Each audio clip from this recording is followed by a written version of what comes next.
할렐루야. 우리 금요 기도의 시간, 우리 예배 시간 함께 하시는 성도님들 환영하고 축복합니다. 우리 전후좌우로 우리 샬롬 전하면서 인사하겠습니다. 샬롬.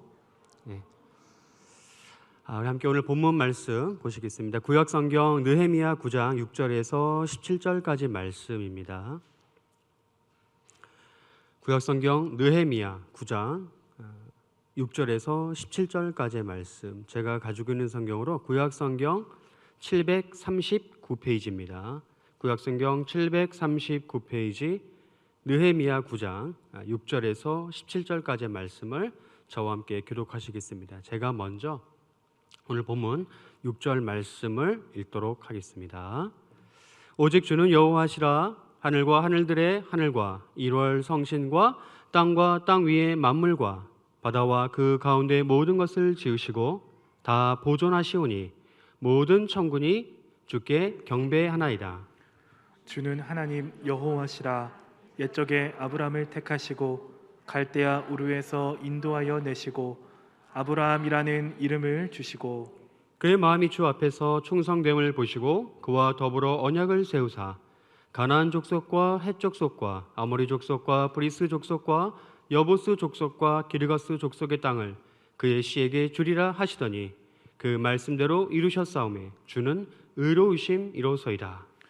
주께서 우리 조상들이 애굽에서 고난 받는 것을 감찰하시며 홍해에서 그들의 부르짖음을 들으시고 이적과 기사를 베푸사 바로와 그의 모든 신하와 그의 나라 온 백성을 치셨사오니 이는 그들이 우리의 조상들에게 교만하게 행함을 아셨음이라. 주께서 오늘과 같이 명예를 얻으셨나이다. 또 주께서 우리 조상들 앞에서 바다를 갈라지게 하사 그들이 바다 가운데를 육지같이 통과하게 하시고 쫓아오는 자들을 돌을 큰 물에 던짐같이 깊은 물에 던지시고 낮에는 구름 기둥으로 인도하시고 밤에는 불 기둥으로 그들이 행할 길을 그들에게 비추셨사오며 또 시내산에 강림하시고 하늘에서부터 그들과 말씀하사 정직한 규례와 진정한 율법과 선한 율례와 계명을 그들에게 주시고 거룩한 안식일을 그들에게 알리시며 주의 종 모세를 통하여 계명과 율례와 율법을 그들에게 명령하시고 그들의 굶주림 때문에 그들에게 양식을 주시며 그들의 목마름 때문에 그들에게 반석에서 물을 내시고 또 주께서 옛적에 손을 들어 맹세하시고 주겠다고 하신 땅을 들어가서 차지하라 말씀하셨사오나 그들과 우리 조상들이 교만하고 목을 굳게 하여 주의 명령을 듣지 아니하고 거역하며 주께서 그들 가운데에서 행하신 기사를 기억하지 아니하고 목을 굳게 하며 패역하여 스스로 한 우두머리를 세우고 종되었던 땅으로 돌아가고자 하였나이다. 그러나 주께서는 용서하시는 하나님이시라.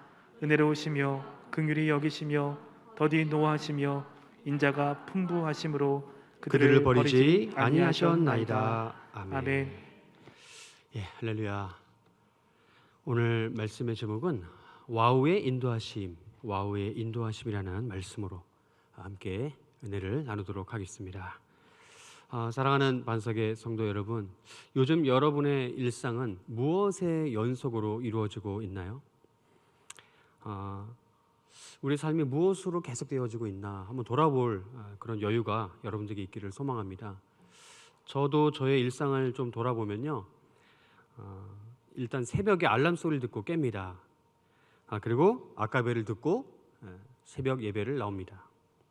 그리고 아침에 출근해서 주일과 주중에 맡겨진 사역들을 감당하고 저녁에 퇴근합니다. 그리고 저녁에 퇴근하면 뭐 할까요? 저녁을 먹죠. 저녁을 먹고 이후에 가족들과 시간을 보내다가 잠들기 전에 취침 시간에는 개인 독서의 시간이나 묵상의 시간을 보내고 그렇게 잠을 청합니다. 성도 여러분, 이런 말이 있습니다. 입체적인 이 도형은 무엇의 연속이라고 합니까? 면의 연속이라고 합니다. 자, 그러면 이 도형을 이루는 면은 또 무엇의 연속이냐? 이 선의 연속이라고 합니다. 자, 이 선의 연속은 또 무엇의 연속이냐? 이 점의 연속, 점들에 이어지는 그 연속이라고 우리가 알고 있습니다. 이처럼 입체적인 우리의 인생, 우리 인생을 마치 도형이라 하면 이 도형이라는 인생은 하나의 점과 선과 면이 연결되어 있는 것처럼 그렇게 이루어진 그런 것이라 우리가 알 수 있죠. 우리 인생은 이런 사건들의 연속, 이 사건들이 모여서 합쳐져서 이루어진 그런 역사, 우리가 그 시간의 연속, 사건의 연속을 역사라고 부릅니다.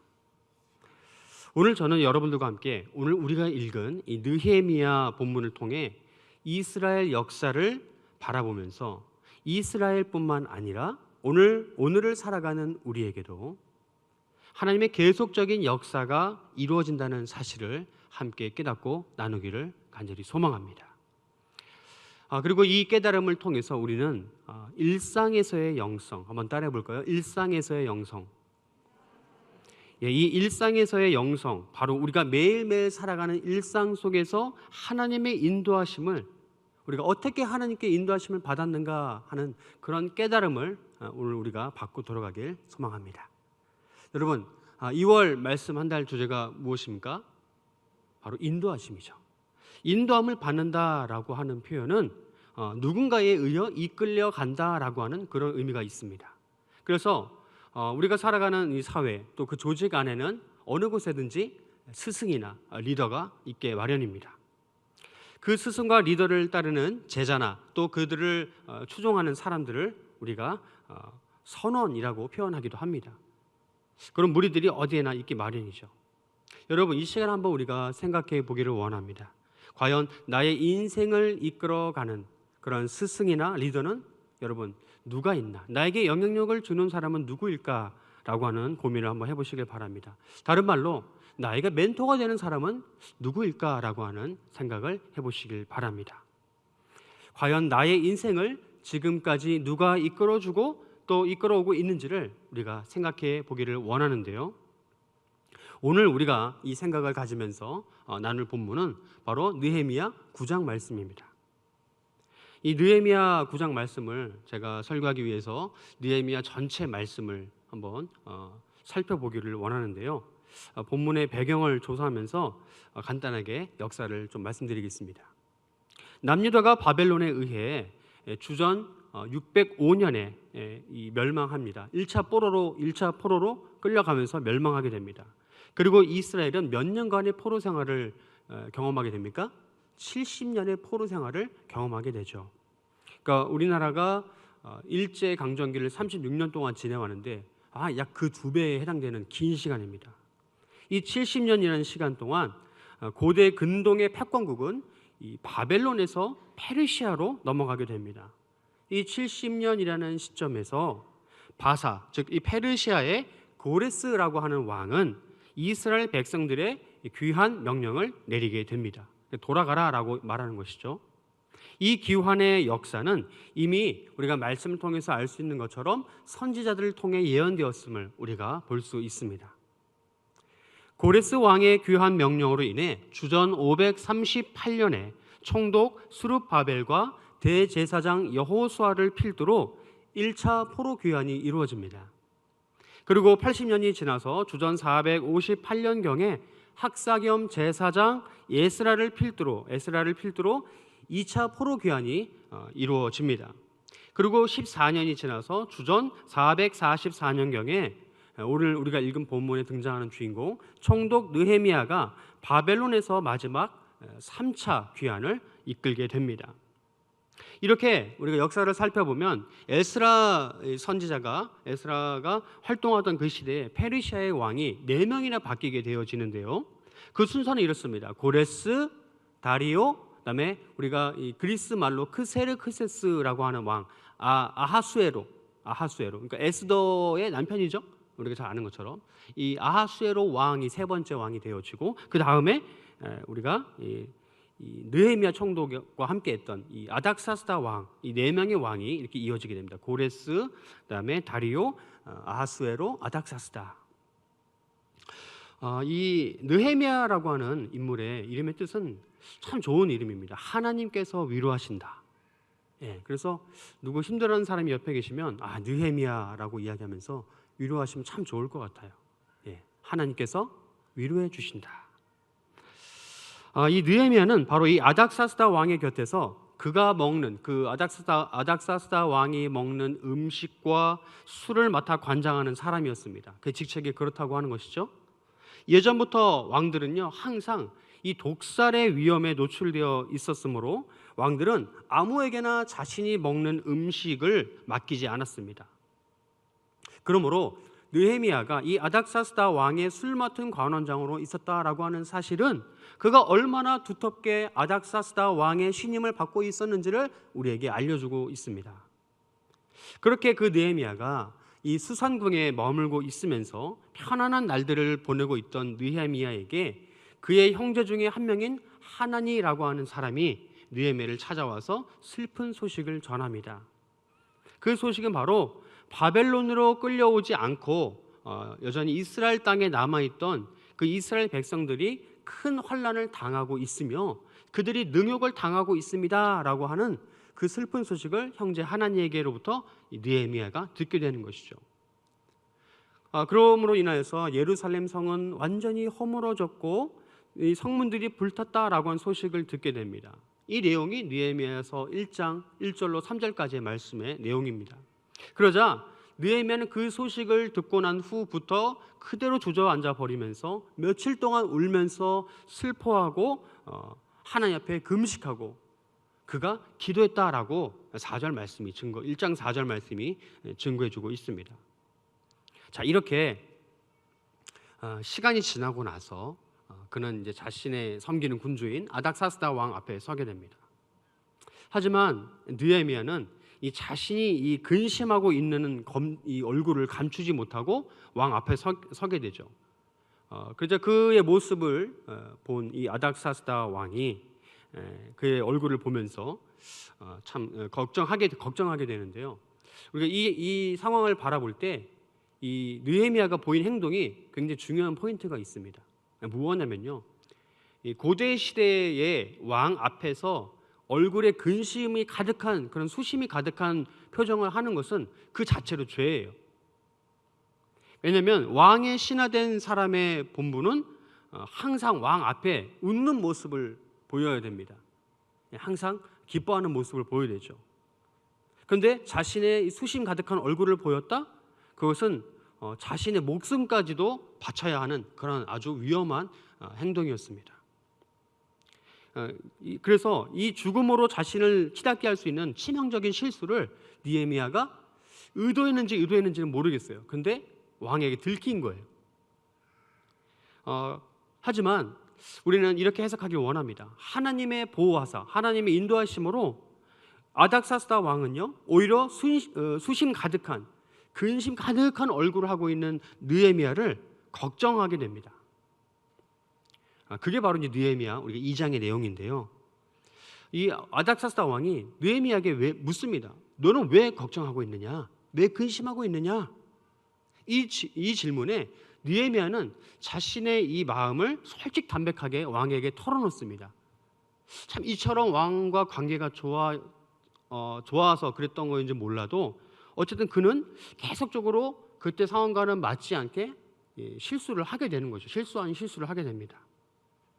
그리고 말합니다. 왕이시여, 제가 소식을 듣게 되었는데 제가 저의 고향, 저의 모국인 이스라엘, 이 예루살렘에 성읍이 무너지고 회파되었다는 소식을 제가 접하게 됨으로써 저의 동포들이 고생하고 있다는 사실을 듣게 됨으로써 제가 얼굴에 근심을 띠게 되었습니다 라고 이야기합니다. 사실 이렇게 말했다는 것 자체만으로도 참 얼토당토한 일이죠, 신하로서. 왜냐하면요, 예루살렘 성읍은 이 페르시아 식민지였습니다.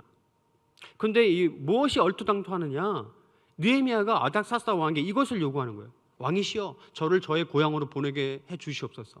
그리고 그 고향 땅의 무너진 성읍을 다시 재건하게 도와주세요 라고 이야기합니다. 굉장히 무리한 요구입니다. 그러니까 목숨을 거는 것 이상의 큰 무리한 요구인데 왜 이것이 무리한 요구냐? 아까 말씀드린 것처럼 이 이스라엘 예루살렘 땅은요 지금 어느 제국의 속국입니까? 식민지입니까? 페르시아 제국의 식민지인데 여기에 성벽을 쌓고 성읍을 다시 짓는다라고 하는 것은 다른 말로 이야기하면 반역의 행위입니다. 반역을 도모하는 거라 간주할 수 있어요. 그런데 우리 여호와 하나님의 놀라운 인도하심과 간섭하심으로 두려움과 걱정의 마음과는 정반대로 아닥사스다 왕은 그 느헤미야의 무리한 요구를 들어주게 됩니다. 그것도 그냥 가라라고 허락해 주는 것이 아니라, 그냥 가는 게 아니라 가는데 불편함이 없도록 무사 통과할 수 있도록 누구를 붙여주느냐? 군대를 붙여주고요. 또 왕의 조서를 써줍니다. 그러니까 이것만 있으면 어디든지 그냥 무사 통과하는 것이죠. 그리고 그 군대와 왕의 조서뿐만 아니라 그래, 네가 네 고향 땅에 성읍을 재건하겠다고 내가 목재까지, 건축 자재까지 다 지원해 줄게라고 하는 약속의 조서를 써줍니다. 그 약속을 주죠. 자, 이렇게 해서 느헤미야를 필두로 한 이 예루살렘 3차 귀환의 여정이 시작되게 됩니다. 그런데요, 참 귀한 일인데 이 하나님의 인도하심 가운데서 하나님의 형통하심이 이루어진 것처럼 보여지지만 바로 난관에 봉착하게 됩니다. 느헤미야는 이 3차 귀한 백성들은 어떠한 난관이냐, 우리가 두 가지의 난관을 우리가 설명 드릴 텐데요. 첫 번째는 육적인 난관입니다. 그리고 두 번째는 영적인 난관이에요. 그러니까 예루살렘에서 이제 지금의 이제 페르시아 제국은 오늘날의 이란 땅이라고 할 수 있습니다. 이란 땅을 지나서 이라크 땅을 지나서 사우디 땅을 지나서 이렇게 예루살렘을 왔는데 굉장히 먼 거리를 왔죠. 근데 거기에도 하나님의 대적들, 그 느헤미야를 대적하는 대적들이 있었다라고 하는 것이에요. 그들이 누구냐? 당시에 이 사마리아 지방의 페르시아 총독인 산발랏이라고 하는 사람이 있었습니다. 여러분 귀에 익숙한 이름이죠. 그리고 그 산발랏과 그의 부하 암몬 사람 도비아가 등장하고, 또 그리고 아라비아 사람 게셈이라는 이 세 인물이 등장하게 됩니다. 이들이 바로 느헤미야를 대적하고 나아가 하나님을 대적하는 인물들이었어요. 이들은 자신들이 통치하고 있는 이 통치 지역에 페르시아 왕의 비호를 받고 도착한 느헤미야가 어떻게 보였을까요? 아주 눈에 가시처럼 보였겠죠. 굉장히 못 믿었고 아주 미운 그런 인물이었을 겁니다. 그래서 이들은 필사적으로 그 느헤미야가 하려고 했던 성벽 재건의 역사를 아주 방해합니다. 굉장히 방해합니다. 그리고 이어서 우리가 말씀을 통해서 알 수 있는 것처럼 두 번째의 육적 난관에 부딪히게 됩니다. 그것이 무엇이냐? 우리가 말씀을 통해 확인하는 것처럼 바로 흉년이에요. 이스라엘 땅에 흉년이 임합니다. 그래서 먹을 게 없어요. 먹을 게 없다 보니까 이스라엘 백성들이 먹을 것이 구하기 어렵게 되니까 어떻게 합니까? 그 어려운 상황 가운데서도 폭리를 취하는 사람들이 있었습니다. 바로 이 동족 이스라엘 부자들한테 먹을 걸 꿉니다. 근데 그냥 꺼주는 게 아니라 이 식량을 미끼로 이들이 고리대업을 해요. 고리대금업을 합니다. 그러니까 나중에 이 이자가 먼 것보다 더 커지니까 어떻게 해요? 자신을 노예로 팔 수밖에 없는 환경이 만들어지게 되는 거예요. 참 통탄할 노릇이죠. 또 이어서 이 느헤미야가 겪은 이 영적 난관이 있는데요. 이것은 무엇이냐? 느헤미야보다 먼저 귀환한 아까 지도자, 두 번째 2차 포로 귀환을 인도한 지도자가 누구라고 말씀드렸습니까? 학사 겸 제사장 에스라라고 말씀을 드렸죠. 이 학사 겸 제사장 에스라가 이미 겪고 있는 그런 난관이었어요. 무엇입니까? 바로 오랜 시간 동안 이 식민지로 있다 보니까 이 이방 민족들하고 교류하고 결혼하고 그들의 풍습까지 따라하는 그런 통혼하는 일들이 빈번했던 것이에요. 그러니까 영적 순결, 혈통의 순결을 이미 다 잃어버린 상태였습니다. 이로 인해 이스라엘은 여호와 신앙을 잃어버리게 되었고 영적으로 완전히 무너지게 되는 그런 일들을 겪게 됩니다. 바로 이러한 두 가지의 육적 난관, 그다음에 한 가지의 큰 영적 난관을 타파하기 위하여서 이 두 이스라엘 지도자 느헤미야와 에스라는 각각의 개혁을 시작하게 됩니다. 우선 육적 개혁을 이루기 위해서 느헤미야는요, 방금 말씀드린 것처럼 성벽을 재건합니다. 앞서 우리가 본 것처럼 식민지 땅의 성벽을 재건한다는 것은 어떤 의미라고 말씀을 드렸습니까? 이 통치국의 관점에서 바라봤을 때는 반역 행위예요. 있을 수 없는 일입니다. 하지만 느헤미야는요, 이 위험한 시도를 자신의 하나님을 섬기는 믿음 안에서 또 담대하게 말하고 왕에게 허락까지 받아서 그 일을 진행하게 됩니다. 자, 그런데 그럼에도 불구하고 이 위기가 사라지지 않아요. 바로 느헤미야 4장 3절에서 4절까지 말씀의 내용인데요. 화면을 통해서 같이 함께 읽어보겠습니다. 시작. 암몬 사람 도비아는 곁에 있다가 이르되 그들이 건축하는 돌 성벽은 여호가 올라가도 곧 무너지리라 하더라. 우리 하나님이여 들으시옵소서. 우리가 업신여김을 당하나이다. 원하건대 그들이 욕하는 것을 자기들의 머리에 돌리사 노략거리가 되어 이방에 사로잡히게 하시고. 아멘. 자, 암몬 사람 도비아가 곁에 있다가 이르되 뭐라고 이야기합니까? 야, 너희들이 지금 성벽을 건축하냐? 야, 참 우스운 일이다. 내가 보기엔 너희들이 성벽 재건하는 그 성벽에 여우 한 마리만 올라가도 캥캥거리는 여우 한 마리만 올라가도 아마 그 성벽은 무너질 거라고 하면서 굉장한 비난과 조롱을 퍼붓습니다. 자, 그러자 느헤미야가 어떻게 기도합니까? 하나님 들어주세요. 우리가 지금 업신여김을 당하고 있습니다. 바라고 원하건대 그들이 욕하는 것을 그들의 머리에 돌리게 해 주시옵소서. 그들이 노략거리가 되고 이방에게 사로잡히게 하여 주시옵소서. 이렇게 자신의 그 억울함을 다르게 갖는 게 아니라 하나님께 기도함으로써 호소하는 그런 기도를 느헤미야는 하게 됩니다. 여러분, 이 본문의 내용을 우리가 보면서 깨달을 수 있는 것은 우리가 하나님이 인도하신 가운데 아주 참 큰 감사한 일들을 겪는 일들이 있을 거예요. 그런데요, 그 일이 있자마자 우리에게 어떤 일들이 찾아온다고요? 어려운 일들이 찾아올 수 있다라는 사실을 여러분 꼭 기억하시길 바랍니다. 이처럼 대적의 방해를 만날 때 그러면 우리는 어떻게 해야 할까요? 이 느헤미야가 한 행동이 참 우리에게 귀한 모범 답안이 되죠. 하나님께 아뢰고 기도한다라고 하는 것입니다. 한번 따라해 볼까요? 하나님께 아뢰고 기도하자. 네, 여러분, 느헤미야가 힘이 없었던 게 아니에요. 왕의 조서와 군대를 선물 받은 그런 힘 있는 사람인데 그가 힘으로 대적들을 누른 게 아니라 기도로 그는 하나님 앞에 나아갔다라고 하는 사실이 참 큰 우리에게 교훈이 됩니다. 자, 이렇게 느헤미야는요, 대적들의 회방에도 불구하고 성벽을 진행합니다. 느헤미야는 자신을 따르던 부하들의 절반은 이 성벽 재건 공사에 투입하고 나머지 절반은 갑옷을 입게 하고 방어와 경계를 세우게 됩니다. 또 그들 중에 어떤 이들은 다른 부하들은 한 손으로는 이 성벽 재건하는 일에 쓰이는 도구를 잡게 하고 또 한 손으로는 이 바로 전투에 임할 수 있는 무기와 병기를 잡게 합니다.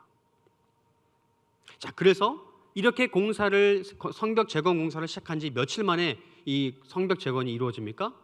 여러분, 놀랍게도 52일 만에 이 성벽 재건이 이루어지게 됩니다. 참 놀라운 일이죠. 이렇게 느헤미야는 육적 개혁을 이루어가면서 또한 영적 성전을 개혁하는 작업을 동시에 진행하게 됩니다. 에스라서 9장과 10장의 내용을 보면요, 이스라엘 백성들이 이방인들과 통혼하는 모습을 보면서 이 학사겸 제사장 에스라가 이것을 금하는 명령, 너희들은 당장 그 일을 금해라, 하지 말라라고 하는 명령을 선포하는 내용을 우리가 확인할 수 있습니다. 그리고 에스라 선지자는요, 누구보다 앞장서서 스스로 회개하는 모습을 이스라엘 백성들에게 보여줍니다. 그 내용이 바로 느헤미야 8장의 내용과 맞물려 있는데요, 유대력으로 7월 1일 나팔절에 에스라는 율법을 낭독합니다. 많은 이스라엘 백성들이 모여 있는 가운데 이 율법을 낭독하는 것이죠. 그리고 7일간 그들은 광야에서의 고생을 기념하는 초막절을 지키게 됩니다. 자, 그렇게 이 초막절로 9일이 지나면서 그는 2차 부흥회를 개최하게 됩니다. 그 내용이 오늘 우리가 읽은 본문 6절 이전의 내용인데요, 함께 오늘 본문 이전의 내용인 느헤미야 9장 1절로 3절 말씀을 함께 또 같이 읽겠습니다. 화면을 보시면서 시작. 그달 29날에 이스라엘 자손이 다 모여 금식하며 굵은 베옷을 입고 티끌을 무릅쓰며 모든 이방 사람들과 절교하고 서서 자기의 죄와 조상들의 허물을 자복하고 이날에 4분의 1은 그 제자리에 서서 그들의 하나님 여호와의 율법책을 낭독하고 난 4분의 1은 죄를 자복하며 그들의 하나님 여호와께 경배하는데. 아멘. 자, 보세요. 이처럼 학사 겸 제사장 에스라는 초막절을 지내고 이 아흐레 되는 날 이때부터 다시 백성들을 불러 모읍니다. 그리고 그들에게 세 가지 일을 하게 해요. 첫 번째 무엇이냐? 바로 너희들이 금식해라. 금식해라. 두 번째는 너희들이 지금 사귀고 있는 이방인들과 관계를 끊어라. 절교하라 라고 합니다. 그리고 세 번째는 그리고 나서 너희들은 무릎 꿇고 회개하라 라고 이야기합니다. 자, 이렇게 백성들이 세 가지의 일을 요구하면서 그가 어떤 일을 진행하냐면 제가 말씀드렸죠. 2차 부흥회를 개최했다고. 낮 4분의 1, 즉 이스라엘 사람들의 시간관념으로는 12시간씩 낮과 밤을 나눴으므로 4분의 1이면 한 3시간 정도가 됩니다. 이 3시간 정도의 이 시간에 율법을 낭독해요. 제가 수요일 날 성경 통독 시간에 1시간 가까이 성경을 듣는데 굉장히 졸립더라고요. 근데 3시간 동안 들으면 굉장히 졸립겠죠. 더 졸립겠죠. 자, 그리고 또 낮 4분의 1, 그 3시간 동안 뭐예요? 엎드려서 계속 회개 기도를 시킵니다. 자복하게 해요. 보통 회개 기도 하라 하면은 여러분 얼마나 하십니까? 한 10분 하면 많이 하는 거 아닌가요? 근데 3시간 동안 회개하라 하면은 긴 시간이죠. 그리고 마지막으로 하나님을 경배하라. 그러니까 예전 어른들이 부흥회를 하루 종일 했던 걸 보면은 참 아름다운 전통이었던 것 같습니다. 오늘 우리 보고 그렇게 하라 하면은 잘 어려울 것 같아요. 사랑하는 성도 여러분, 저는 오늘 이 본문을 읽으면서 이런 마음이 생겼습니다. 현재 우리 조국교회를 생각하는 것뿐만 아니라 우리 서울 반석교회만 생각해도 여러분 어떠한 상황이 떠올려지십니까? 지금 우리는요, 이 코로나라 이 대유행의 이 팬데믹 시간을 2년 넘게 지나면서 바라기는 이 오미크론 이 확산세가 마지막이를 원하는데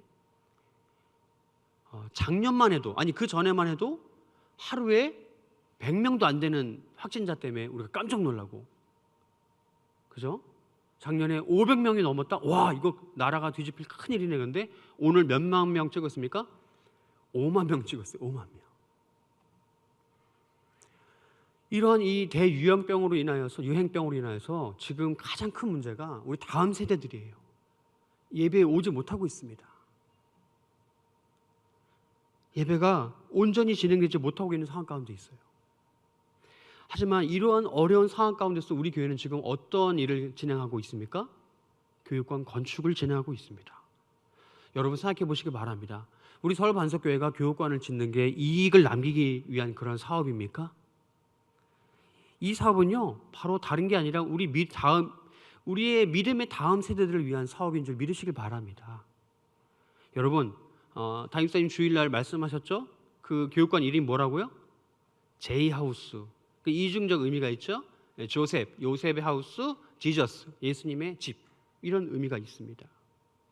이렇게 요셉 하우스, 이 예수님 하우스라고 이름 지어진 우리 교육관을 통해 우리는 우리 신앙의 다음 세대들과 또 우리 교회가 위치하고 있는 이 광명 땅에 이 지역 사회를 섬기는 거룩한 비전을 우리가 품고 있는데, 과연 우리는 무엇에 더 신경을 써야 할까요? 지난 주일 우리는 말씀을 통해서 우리가 달려가는 속도보다 무엇이 더 중요하다라고 우리가 나눴습니까? 방향이 중요하다라고 우리가 나눴죠.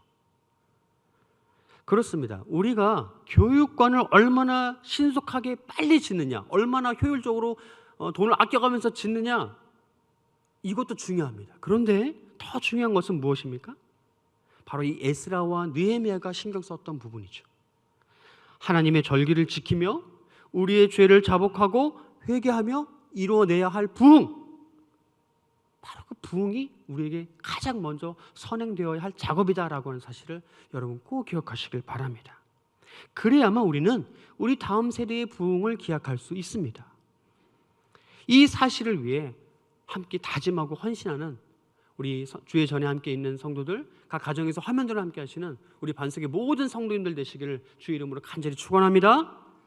여러분, 느헤미야 9장 4절 5절 이어지는 그 느헤미야 9장 4절 5절 말씀에 무엇이 등장하냐면 이스라엘 백성들에게 회개를 이끌고 그들의 회개를 요청했던 레위 출신의 사람들의 이름이 등장하게 됩니다. 성도 여러분, 우리는 이어지는 오늘의 본문을 통해 세 차례에 걸쳐 고향으로 돌아온 이스라엘 백성들이 추진한 성벽 재건의 역사를 바라보면서 이와 같은 교훈을 우리가 얻기를 원하는데요, 그것은 바로 두 가지입니다. 첫 번째 무엇이냐? 성벽을 재건한 이스라엘 백성들은 첫 번째, 하나님은 여호와 하나님이시다라는 사실을 굳게 믿었다라고 하는 것입니다. 여러분, 우리가 하는 일이 아니라 누가 하는 일이에요? 하나님이 하시는 일이에요. 두려워하지 마시기 바랍니다. 하나님 반드시 이루십니다. 여러분 믿으십니까? 두 번째 무엇입니까? 그 하나님께서 역사 가운데 계속적으로 인도하셨다는 사실을 이스라엘 백성들은 기억했다라고 하는 사실이에요. 우리가 지혜를 모으지만 그 지혜의 원천은 누구입니까? 하나님께로부터 있다라고 하는 사실을 여러분 꼭 기억하시길 바랍니다. 당시 이스라엘 백성들이 받은 이 두 가지의 교훈은 오늘을 살아가는 우리에게도 동일하게 적용이 됩니다. 이 교훈들을 꼭 기억하시고 마음에 품으시는 여러분 되시길 간절히 소망합니다. 앞서 말씀드린 것처럼 이 레위 출신 이스라엘 사람들은 빼곡하게 한데 모인 이스라엘 백성들에게 자신들의 선조들이 걸어온 역사를 말해줍니다. 선포합니다. 바로 그 내용이 오늘 우리가 읽은 이 다루고 있는 본문의 내용인데요. 그럼 각 각절의 내용을 우리가 한번 살펴보면서 간단하게 내용을 우리가 함께 알아보도록 하겠습니다. 오늘 말씀만 좀 보세요. 6절부터 7절 말씀을 한번 보세요. 함께 보시면 여러분 두 번 연달아 연속으로 등장하는 표현이 있습니다. 어떤 표현입니까? 주는 여호와시다. 하나님 여호와이시다라고 하는 표현이 연속적으로 나옵니다. 이것은요, 우리가 믿는 하나님께서 모든 역사의 시작점이 되시고 창조주가 되신다는 사실을 우리에게 가르쳐주고 있습니다.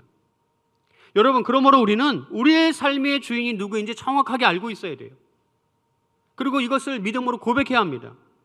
우리가 이런 믿음을 고백할 수 있는 이유는 또한 우리 하나님께서 우리를 무엇 하셨기 때문이라고 말씀이 증거합니까?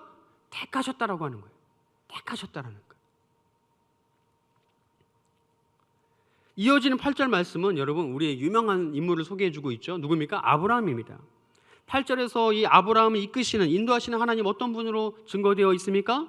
네, 바로 충성된 마음을 가진 자와 언약을 세우시는 분이다라고 증거하고 있습니다. 그리고 그분은 의로우신 분이다라고 증거하고 있어요. 아브라함에게 주신 충성된 마음, 또 그 충성된 마음을 기뻐하시며 그에게 주신 언약, 여러분 무엇인지 기억하시죠? 그래서 우리는 그 기억을 통해 하나님께서 오늘날 나에게 주신 언약과 선물로 주신 충성된 마음을 잃어버리지 않도록 노력해야 합니다. 그냥 살아낸다고 살아내는 게 삶이 아니라 하나님께서 나에게 무엇을 주셨는가를 매일매일 고민하면서 하루를 살아내야만 우리가 어디로 갈지 방향이 정해지는 것이고 어떤 속도로 나아갈지도 정해진다라고 하는 사실입니다. 이어서 9절에서 10절의 말씀을 보겠습니다. 또 어떤 스토리가 나옵니까? 출애굽 이야기가 등장하죠. 9절 말씀은 자신의 백성들이 당하는 고난을 하나님께서 다 보고 들으신다라고 증거하고 있어요. 또 이어서 10절 말씀은 자신의 백성들을 위해 이적과 기사를 베푸시는 하나님을 소개하고 있습니다. 바로 이 하나님이 어떤 하나님이시냐? 구원의 하나님이시요 명예의 하나님이시라고 레위 사람들은 지금 이스라엘 백성들에게 선포하고 있는 거예요. 여러분, 우리는 여기에서 중요한 것 한 가지 사실을 돌아봐야 합니다. 그것은 바로 내 안에 하나님께서 미워하시는 교만이 있지 않는가 반대로 돌아봐야 돼요. 이런 작업이 없으면 어떻게 하나님께 마음을 드릴 수가 있겠습니까? 매일매일 우리의 마음을 하나님께 올리면서 내 안에 교만한 마음이 있지는 않은지 돌아봐야 된다는 사실을 또한 여러분 기억하시길 바랍니다. 여러분, 이 산발랏, 도비야, 게셈, 여러분 이 세 사람의 공통된 특징은 무엇입니까? 분수를 모르고 까분다는 거예요. 즉 뭡니까? 교만하다는 것이죠. 이어지는 11절, 14절 말씀에 홍해를 가르시고 임재하시고 인도해 주시는 역사를 우리에게 증거해 주고 있습니다. 여러분, 하나님은요 대적을 진멸하는 분이심을 믿으시길 바랍니다. 또 하나님은요 광야에서 이스라엘 백성을 인도하셨습니다. 11절, 12절 말씀이에요. 자, 13절, 14절 말씀 뭐라고 증거합니까? 하나님은 거룩한 장소에 임재하시어 자신의 백성들과 소통하시고 이야기 나누시고 율례와 계명과 율법을 주시는 분이시다라고 증거해 주고 있어요. 또한 15절에 이스라엘이 굶주릴 때 먹이시고 그들이 목마를 때 그들에게 물을 주시어 마시게 하셨습니다. 그리고 무엇까지 약속해 주셨어요? 그들에게 거할 땅까지 약속해 주셨다라고 하는 사실, 여러분 이 약속이 우리에게는 주어지지 않았습니까? 주어졌죠. 근데 우리가 보지 못하고 듣지 못하고 있을 뿐이에요. 뭐 하면요? 교만하면요. 가장 먼저 우리 마음 가운데 교만을 뽑아내고 그 마음 자리에 하나님의 뜻, 하나님의 방향, 하나님의 속도를 우리가 채워 넣어야 될 줄로 믿습니다. 이어지는 16절, 17절에는 그들로 표현되는 출애굽하고 광야에 머물렀던 당시의 백성들과 우리 조상들이라고 표현된 바벨론 포로 직전의 유다 왕국 백성의 교만을 증거해 주고 있습니다. 바로 여기까지가 오늘 우리가 읽은 본문의 내용이에요. 하지만 이어지는 우리가 오늘 시간 관계상 다 읽지 못한 이어지는 31절까지의 내용에는요, 사사시대와 선지자 시대를 소개해주고 있고, 또 더 이어지는 32절 끝절 38절까지의 말씀은 성벽 재건을 갓 마친 현재 이스라엘 백성들에게 이르는 역사까지 다 소개해주고 있습니다. 풀스토리로. 저는 그 역사가 오늘 우리에게도 이어진다고 여러분 말씀드리고 싶습니다. 사랑하는 성도 여러분, 오늘 본문 느헤미야 9장이 증거하는 이스라엘 역사 속에서 우리는 히브리어 문법 중에 한 문법을 우리가 좀 제가 소개해드리고 싶은데요, 그것은 와우 연속법이라고 하는 그런 히브리어 문법입니다. 우리 사진 한번 보실까요? 화면에 뭐 이상한 글자가 있는데, 그러니까 지팡이 모양으로 이렇게 쫙 그어진. 근데 이것이 뭐라고 발음하냐면 히브리어 알파벳의 6번째 알파벳인데요, 와우 한번 따라해볼까요? 와우 아니면 바브. 와우 바브라고 이렇게 발음하는데, 이 문장 가운데 이 와우 이 표시, 그러니까 이 와우 알파벳이 들어가거나 이 문장 속에 글자 속에 이렇게 들어가 버리게 되면 어떤 뜻이 되냐면 우리나라 말로 그리고 또 뭐뭐 하고라고 하는 의미가 됩니다. 그래서 이 와우라고 하는 글자를 보면 뭔가 연결되어 있구나, 의미가 문장이 연결되는구나라고 우리가 알 수 있어요. 자, 여러분 이걸 잘 보세요.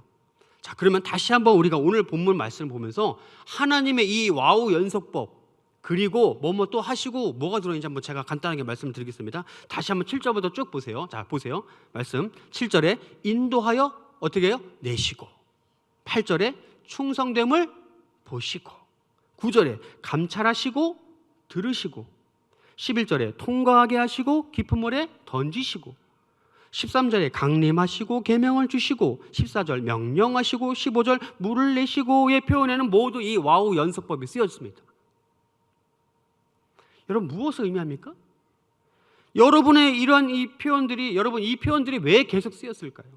그것은 바로 예전이나 지금도 또 우리가 겪게 될 미래와 영원의 순간까지 우리 하나님께서는 우리를 위해 계속적으로 역사하시고 인도하실 거라는 증거로 삼기 위함임을 여러분 믿으시길 바랍니다. 쉽게 얘기하면 뭐예요? 오늘도 역사하신다는 거예요. 어제도 역사하신 하나님이 오늘도 역사하실 거고, 오늘도 나에게 역사하시는 하나님이, 우리 교회 역사하시는 하나님이 내일도 하나님 나라 임하는 영원의 순간까지 임하실 거다라는 사실을 여러분 믿으시길 바랍니다. 그런데 우리는 오늘 이어지는 17절 하반절 말씀을 우리가 더 깊이 보길 원해요. 한번 같이 함께 화면을 보면서 그 말씀 읽겠습니다. 시작.